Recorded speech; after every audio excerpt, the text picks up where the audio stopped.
900 personil gabungan dikerahkan untuk proses pencabutan pagar laut. Lalu bagaimana informasi terkini soal pencabutan pagar laut di Tangerang? Sudah bergabung bersama kami jurnalis Metro TV Arbida Donosemito. Ya, Arbida, sudah sejauh mana proses pembongkaran pagar laut di sana?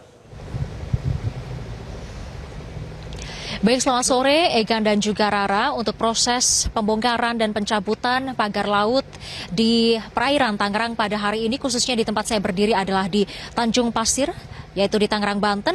Ini prosesnya memang sudah dihentikan sejak jam 3 sore tadi dikarenakan cuaca buruk, yang mana pemirsa, jika dapat saya gambarkan di belakang saya ini tampak bahwa ombaknya juga sedikit besar begitu, dan anginnya pun terasa sangat kencang. Bahkan tadi sekitar 15 menit yang lalu hujan baru saja berhenti, dan tadi saya juga mengecek dari website bmkg.go.id pun memang dikatakan berpotensi hujan sedang hingga lebat hingga pukul 19 waktu Indonesia Barat. Artinya pemirsa, demi menjaga keselamatan para satuan gabungan yang dikerahkan untuk membongkar maupun mencabut pagar laut yang ada di perairan Tangerang ini, adalah menghentikan kegiatan hari ini yang tadi dimulai sekitar pukul 9 atau 10 waktu Indonesia Barat dan tadi selesai di pukul 3 sore dengan menarik sejumlah satuan gabungan hingga nelayan-nelayan yang tadi juga ikut membongkar dan mencabut. Dan pemirsa, hari ini juga mengerahkan sejumlah armada seperti dari layar kaca Anda, dari juru kamera kami Alan Indra menunjukkan ini adalah armada atau kapal yang dikerahkan pada hari ini. Ada kapal karet dari Lantamal TNI AL yang dikerahkan.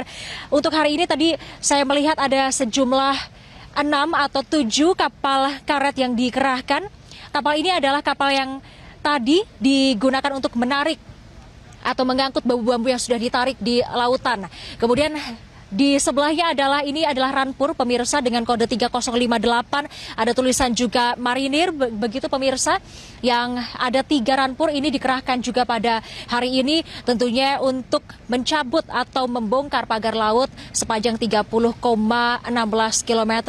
Namun informasi yang kami dapatkan 3 Ranpur ini memang dianggap belum efektif seperti yang disebutkan oleh Kadis Penal, yaitu Laksamana Pertama TNI Imade Wirahadi, yang menyebutkan 3 Ranpur ini masih belum efektif dikarenakan jaring-jaring yang ada pada pagar bambu tersebut yang berwarna hitam ini membelit pada roda Ranpur sehingga dianggap tidak efektif, karena untuk membersihkan jaring-jaring tersebut saja membutuhkan waktu 2 jam dari tim atau satuan gabungan yang ada di sini. Dan selain itu pemirsa, pada hari ini total yang sudah dibersihkan begitu panjang dari pagar bambu yang sudah dibersihkan adalah 9 km dari total fase 1, 2, dan 3. Fase 1 pada hari Sabtu kemarin ada 2,5 km, kemudian di fase kedua di hari Rabu kemarin ada sekitar 4,5 sampai 5 km, dan di hari ini pemirsa, di hari ketiga, Kamis 23 Januari 2025, kurang lebih 2 km pagar bambu yang sudah dibongkar, sehingga total pada hari ini adalah 9 km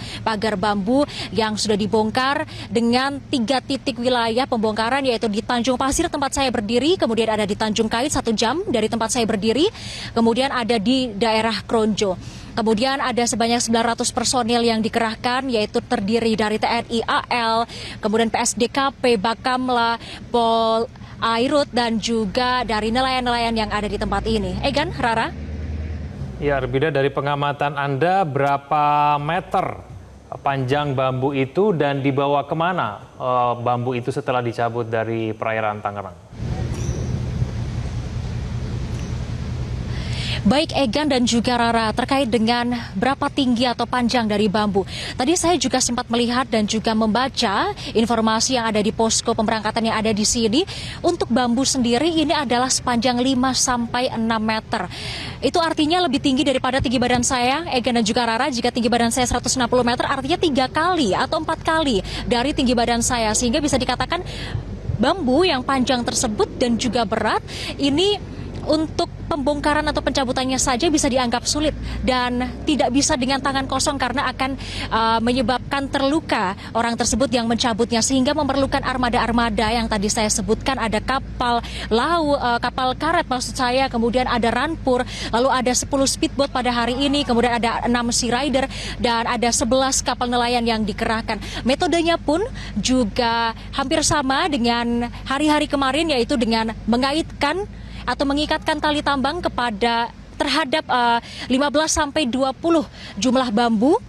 Kemudian ditarik menggunakan kapal-kapal yang sudah disiapkan, yaitu kapal karet maupun juga kapal tempur yang sudah dikerahkan pada hari ini. Begitu, sehingga metodenya pun sama dengan menarik, dan bambu yang sudah dikumpulkan di atas kapal ini memang ada dua cara. Begitu, yang pertama adalah disimpan untuk menjadi alat bukti bagi KKP dengan menempatkan atau menaruh bambu-bambu tersebut ke tepian pantai. Informasinya memang ada di Pantai Mauk di Tanjung Kait, yaitu 1 jam dari tempat saya berdiri jika menggunakan transportasi roda 4. Namun untuk di Tanjung Pasir sendiri memang kami belum melihat adanya bambu-bambu atau bambu-bambu dari pagar laut yang diletakkan atau disimpan di sini, begitu. Dan sisanya adalah bambu-bambu tersebut dibuang ke lautan. Mungkin demikian yang dapat kami sampaikan pemirsa terkait dengan update terbaru dari pembongkaran pagar laut pada hari ini. Egan dan juga Rara kembali ke studio. Baik, terima kasih atas informasinya Arbida Donosemito langsung dari Tangerang, Banten. Jelajahi cara baru mendapatkan informasi. Download Metro TV Extend sekarang.